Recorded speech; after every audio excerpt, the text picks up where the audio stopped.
¿Sabías que durante esta nueva normalidad una de las claves en el diseño de espacios arquitectónicos o interiores es la ventilación? La ventilación es una de las claves en esta nueva normalidad, en esta nueva arquitectura contemporánea. Buenos días, buenas tardes y buenas noches a todos y cada uno de ustedes.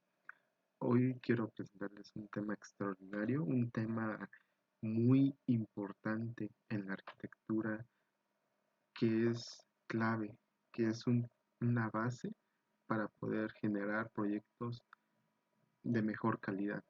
Este tema es llamado ventilación natural y esta es una pequeña guía de estrategias o técnicas bioclimáticas que nos van a ayudar a mejorar nuestros proyectos, a disminuir la cantidad de energía eléctrica por aparatos mecánicos como viene siendo ventiladores, por generar espacios que sean resueltos naturalmente, que sean espacios que te generen confort, que es el principio, es la premisa de este tema.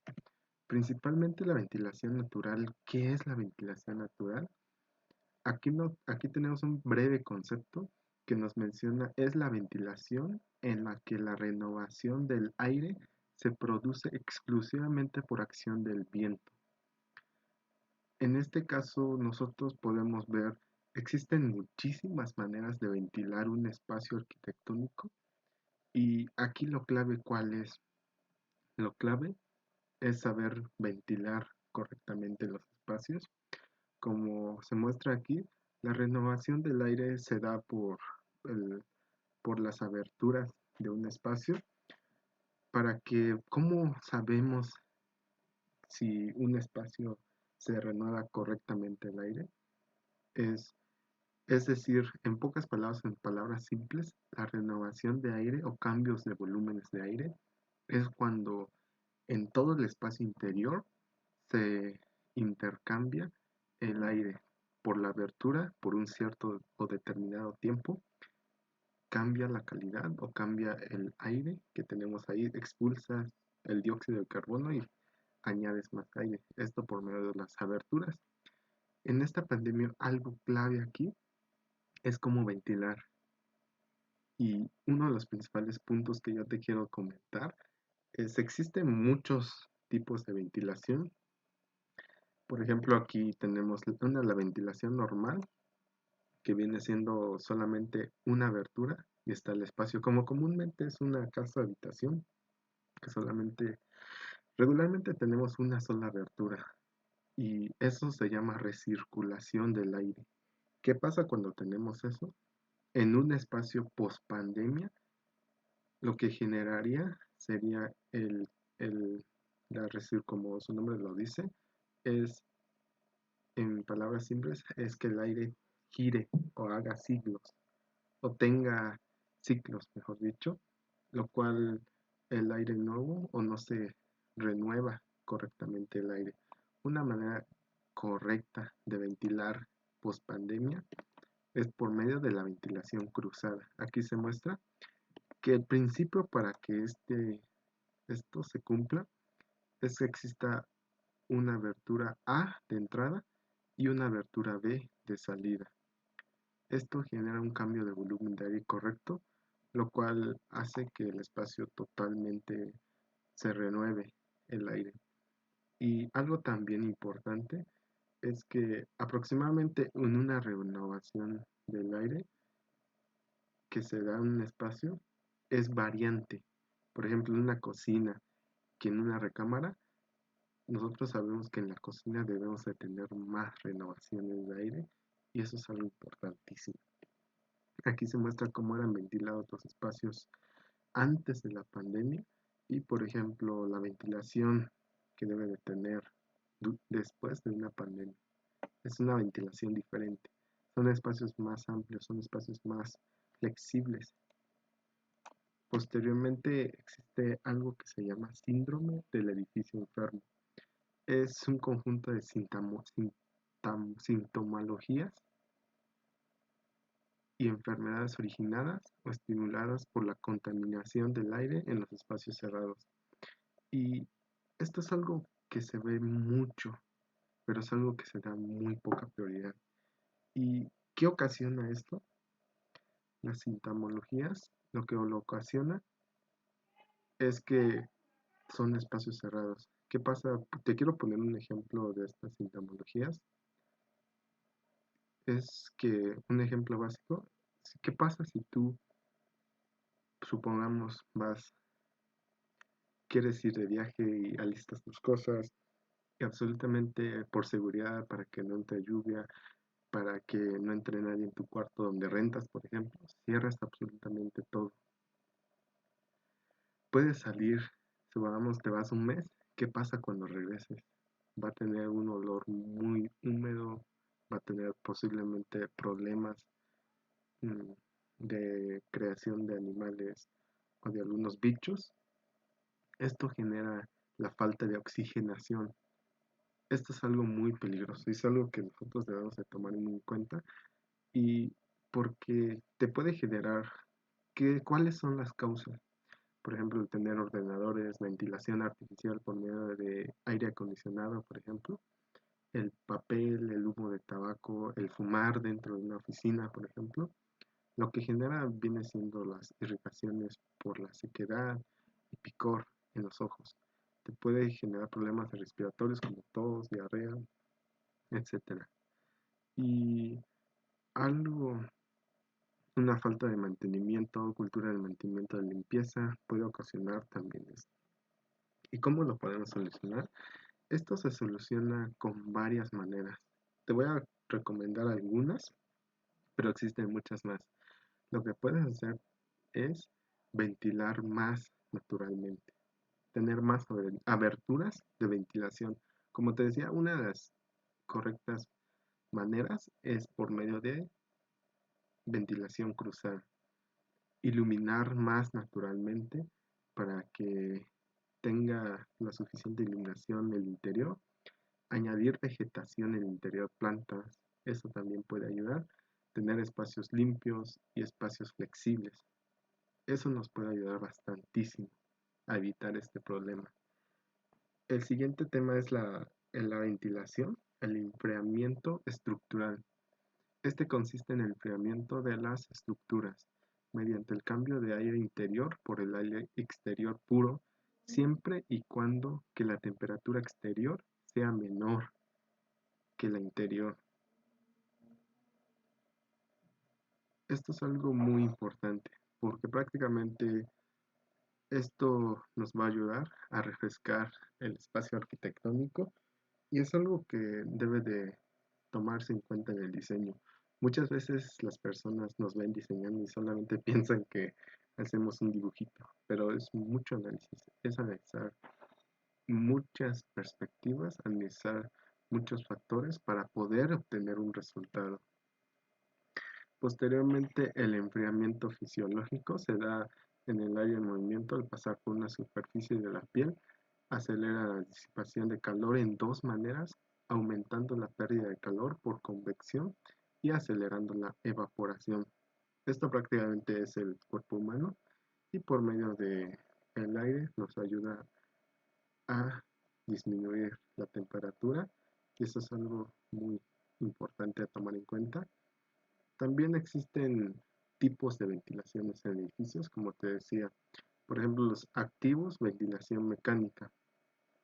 Los activos de ventilación mecánica es aquel tipo de ventilación que incluye un gasto de energía, en este caso eléctrica, o lo cual no sea manipulable por el hombre o no sea creado por el hombre de manera mecánica. Por ejemplo, unos ejemplos.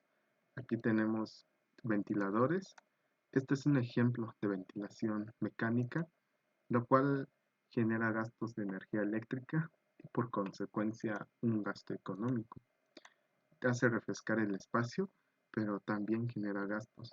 Y la diferencia entre estos dos, la ventilación natural o pasiva, es que solamente necesitas aberturas o estrategias bioclimáticas que son de manera natural, que no influyen en el gasto de energía eléctrica, por ejemplo.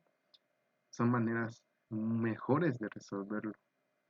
Esto es el diseño, es resolver estos problemas. Aquí tenemos algunos problemas, algunos ejemplos en donde se resuelve de una manera normal o simple. La ventilación es mínima, solamente ocurre casi la recirculación. Tenemos ventilación cruzada, pero no abarca todo el espacio. Tenemos una ventilación cruzada en donde busca abarcar más espacio y dos maneras de ventilar mejor un espacio. De esta manera, dos aberturas adyacentes, lo cual genera que la ventilación sea mejor y esto nos genere mejores cambios de volumen de aire que abarque todo el espacio y exista una excelente renovación del aire. Posteriormente tenemos una ventilación cruzada directa. Esto nos genera un espacio más ventilado. Y esta diferencia entre los dos es muy importante a tomar en cuenta porque la mayoría de las veces debemos de resolverlo por ventilación pasiva y natural. La ventilación natural, ¿qué factores influyen en el diseño?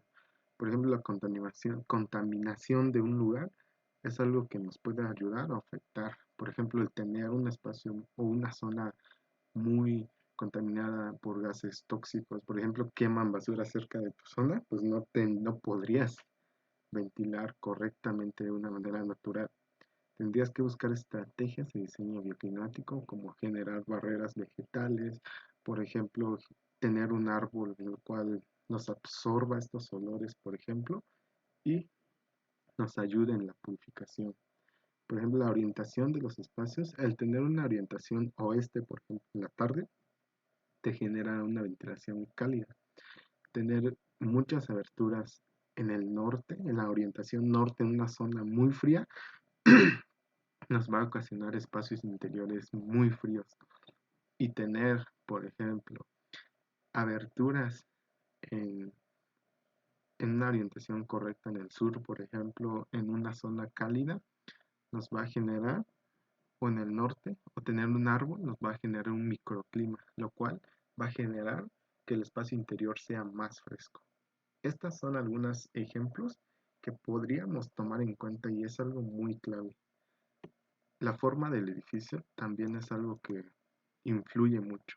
Por ejemplo, tener un edificio de manera cilíndrica nos puede hacer que la ventilación sea algo que se expanda, lo cual obstruye o facilita el acceso al aire. El aislamiento térmico, el sombreo, el diseño de aberturas influye bastantísimo. Por ejemplo,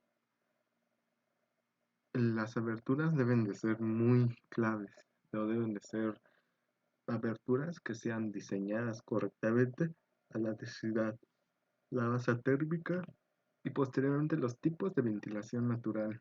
La diferencia de presión. Una es que consiste en la distribución de presiones negativas y positivas para generar ingreso e interacción de flujos sobre el edificio. La diferencia de temperatura, también llamado efecto chimenea, se genera mediante la diferencia de temperatura del aire interior y el aire exterior, gracias a la convección natural del aire que al calentarse se eleva por, por tener menor densidad. Por esto se deben manejar aperturas inferiores y superiores. El efecto chimenea es algo muy importante.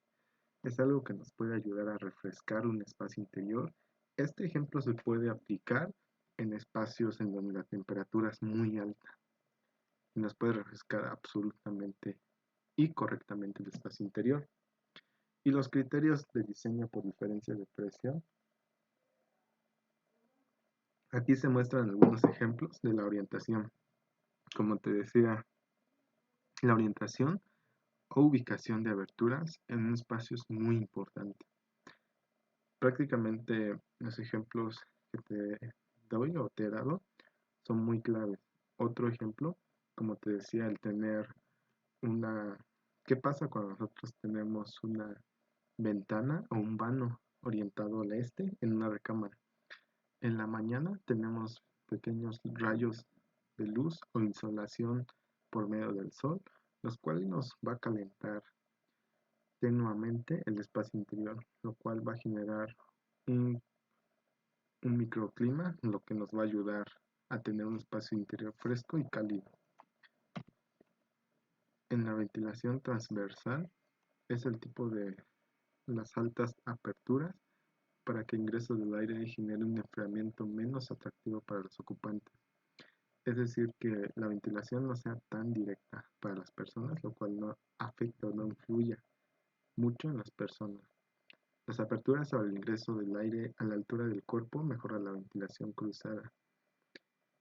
Aquí podemos ver que la ventilación cruzada, una de las mejores maneras para realizar un correcto cambio de volumen de aire es en la zona céntrica, porque esto te ayuda a hacer la renovación del aire y por consecuencia el aire pasa por el cuerpo humano, lo cual genera una mejor ventilación.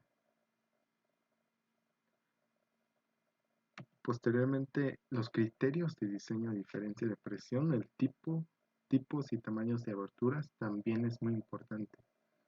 Por ejemplo, el Reglamento de Construcciones de México nos menciona que la iluminación, por ejemplo, está normado que la ventilación debe de ser el tamaño de iluminación en un espacio interior debe de ser mínimo el 20% del área de piso y la ventilación debe de ser un tercio del 20%. ¿Esto qué quiere decir? Aproximadamente la ventilación debe ser de 20% y la ventilación de 5%. Esto es un principio básico. Esto es lo mínimo y varía de acuerdo a las necesidades de cada proyecto y cada espacio, cada orientación.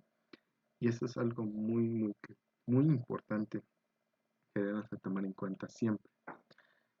Otro punto, los criterios de diseño por diferencia de presión.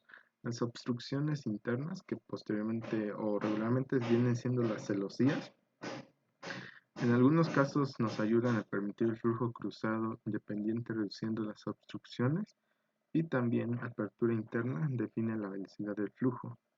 El tener estas obstrucciones nos puede ayudar a que la presión del aire sea más o también disminuirlo. Y es algo que también debería tomarse muy en cuenta.